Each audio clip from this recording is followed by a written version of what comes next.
That, you mentioned earlier Dirty Rotten Scoundrels, which is, I think, one of the funniest movies ever. And it seemed like the two of you were having a great time making We had a great time, yeah. When they first came to me, I thought they were joking. Frank Oz came to me and he said, we want you to do a film. And I said, where's it going to be? He said, oh, it's going to be in the south of France. He said, he said, if you do it, we'll get you a villa down there. We're 3 months down there, and we'll get you a villa. And I'm going, villa 3 months south of France? And he said, yes, and he named where it was, and it was right between two of my best friends, Leslie Bricusse, the composer, and Roger Moore.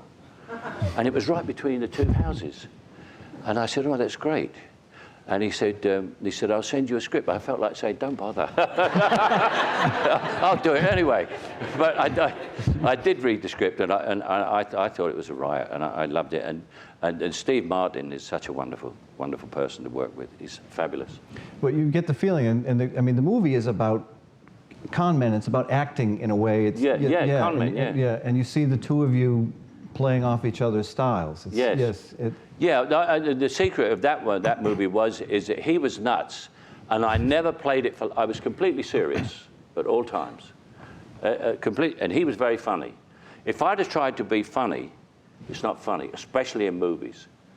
It's only funny, he was only funny because he was eccentric. But I wasn't eccentric, I was a real person, so I could never do anything funny. And that's what made it funny. Another movie I have to ask you about is, it's my favorite Michael Caine movie, and it's also one of my favorite movies, period, and that's The Man Who Would Be King. Yeah.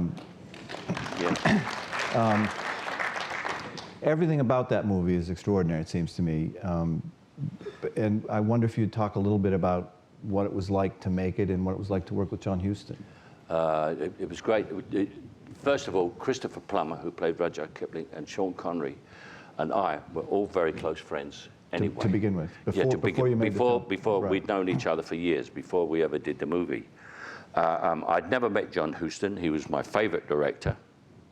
And I was staying in Paris with my wife, and I was in the hotel, and the phone rang, and this voice said, is that Michael Caine? And I said, who's this? Stop mucking about, because I thought it was my friends, you know? And he said, it's John Huston. And I said, no, come on, who is it? He said, it's John Huston. He said, I'd like to talk to you about a movie. So he said, it's a Rudyard Kipling story called The Man Who Would Be King.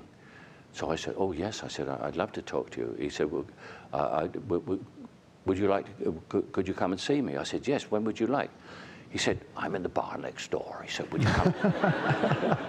And now we were in the George Cinq, and he was in the Prince de Galles next door. So I went down, and he said, we're doing, he said, and there's the two of them. He said, it was Peachy Carnahan and Daniel Dravot. He said, I was going to make it before. He said, but Clark Gable and Humphrey Bogart died, he said. He said Clark was going to play Daniel Dravot, and Bogart was going to play your part. And Bogart was my favorite actor. I thought, I'm going to play a part that Bogart was going to play. I'm going to be directed by John Huston. And he said, I'll send you a script. And I said, it's okay, I'll do it, don't worry. And I really did say, I'll do it before I read the script, because I didn't care. Also, he was I said to him one day, he never said anything to you. He never gave you any direction. And I said, John, I said, you never say, other directors are always telling me this or what to do. He said, you get paid a lot of money for doing this, Michael. He said, you don't need me to tell you what to do. I said, oh, all right, John. And I was doing a take, and it was a long monologue, and halfway through, I hadn't done anything wrong. I hadn't dried or fluffed or anything. And he went, cut. And he gave me my whole character in one line. He said, you could speak faster, Michael.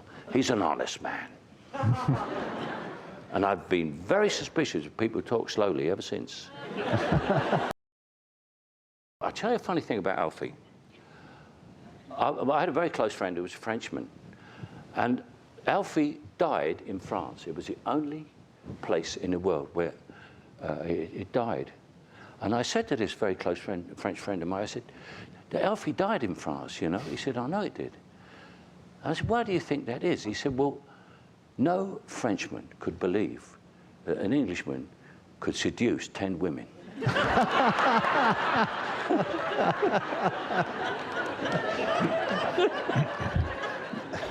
So I said, thank you very much. I loved Hannah and Her Sisters. I enjoyed working on it, and it gave me a chance to live in New York, which I loved. You know, I loved this city.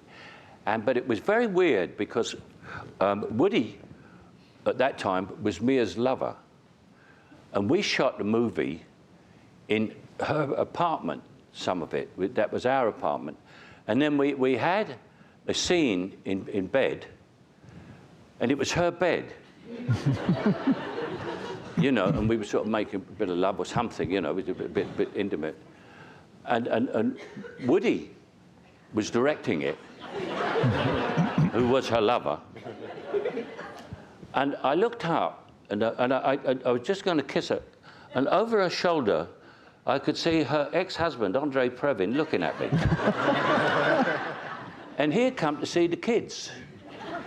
But she had lots of kids. But he had 2 by her, I think. She had a whole wall of kids. They had bunkers. I think there were 9 of them, and they were in a bunker.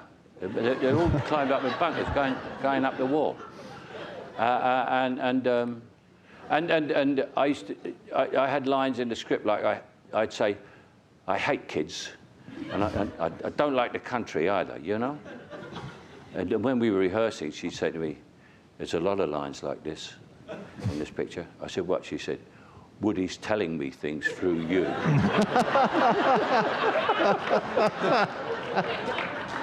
And that's about as intimate as we're going to get about Hannah and Her Sisters. Well, he was loaded with medicines. Oh. And one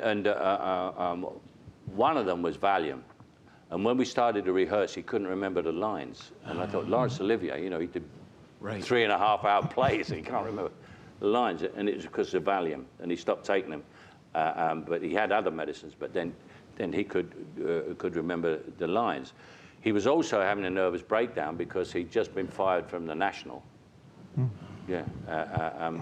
And we had a sort of strange sort of relationship. It started before we. He was Lord Olivier, and we're back to British class system again. And we were going to do this film, and I'd never met him. And about a fortnight, 2 weeks before we started, I got a letter from him, and he said, "You may be wondering, because I'm Lord Olivier, how to address me." And he said, "From the moment we shake hands on meeting, you must call me Larry forever." So that was great.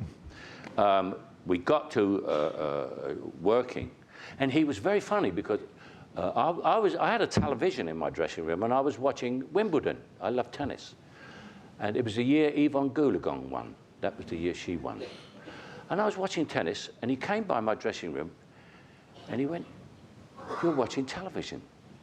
I said, "Yes." I said, "It's Wimbledon. I love tennis." He said, "You mean you can watch television between takes?" I said, "Yes."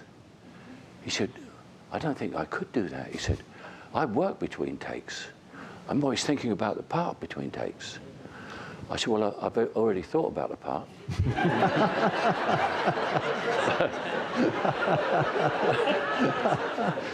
I said, and I thought I'd watch Wimbledon. So he said, "Can I watch television with you?" So I said, "Yes." I said, I won't disturb you in there and tell you anything's on. I said, "You can come in any time I like." He said, "Can I?" I said, "Yeah, any time you like." And he did. He did. And he gave me the greatest compliment I've ever had in my life. He said, we did a scene, very emotional scene. He was going to shoot me. And we did a very emotional scene.